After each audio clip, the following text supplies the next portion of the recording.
10 feet long. So when he's full grown, his head can sit on my lap and his tail will sit on Daniel's.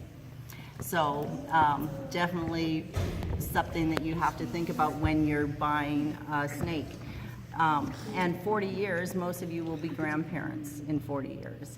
So it's something that you have to think also about the commitment of taking care of this animal. There are other snakes like the corn snakes that live closer to 20 years, closer to what a dog or a cat does. But the pythons and the boa constrictors do live a long time and get very large. Here in Canada, we're a little bit smarter. As far as our winters are colder, so we know that they can't survive just being let outside. But in the States, a lot of people, when they get snakes that are getting too big, they just release them out to the wild, which has caused all kinds of problems with the ecosystem, because when they can't find enough mice and rats and things that they need to eat, they're gonna go to the farmers and they're gonna start eating pigs and sheep and other things, right? So we need to be much better pet owners, right? We need to decide and be more committed to taking care of our animals. We daily get calls asking for if we will take pythons or any of these big ones, and same with all the zoos. Just because they look like cool animals, but then people buy them and don't want to take care of them. Just kind of our world. So we're gonna all stand up for this one, because the nicest way to hold a snake is around your neck. Putting your hand on, put your hand on your neck and tell me why you think a snake likes your neck. It's a nice way to hang, so like a tree branch, but it's also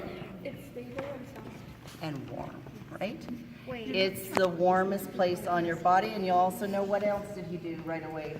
His tail onto my armpit, right? Because that's where I'm warm. So especially here in Canada, they're used to being in Africa or India, in places that it's warm. So it's cold here for them. And so anything, that's why he was all knotted up too. They're gonna try to get the warmth from our body.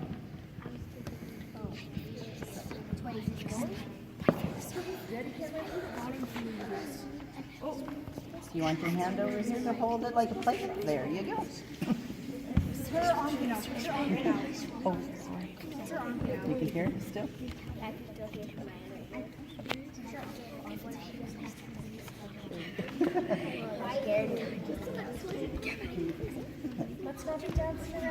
You can hold it around your neck. The other way it's a little heavier, but you guys are all strong enough, but more like a baby, right? Giving it a place to hang off. If you want to pet him, just hold your hand out. Yeah, and pet down towards its tail. That lets the scales lay down, and then you're not pulling up any scales. That would feel like pulling your fingernail backwards.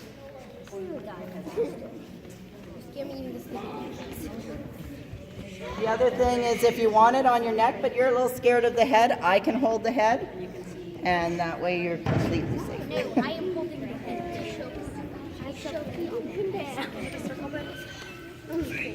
Of course, not a poisonous snake. This is a constrictor.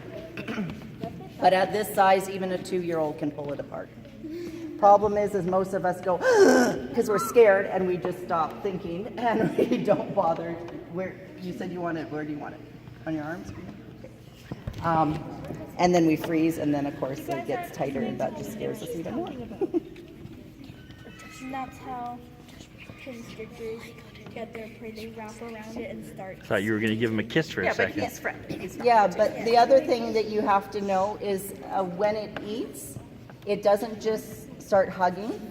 It bites, holds on to its prey, and then starts wrapping. So if it's just hugging you and getting warm, it's getting warm. Yeah, if it wanted to eat you, it would bite you first and hold you. These are pets, they don't do that. They're domestic. Relax. The designs on their bodies are so cute. Do you want to take the ones that have seeds and Austin just photographed you. I took off my neck.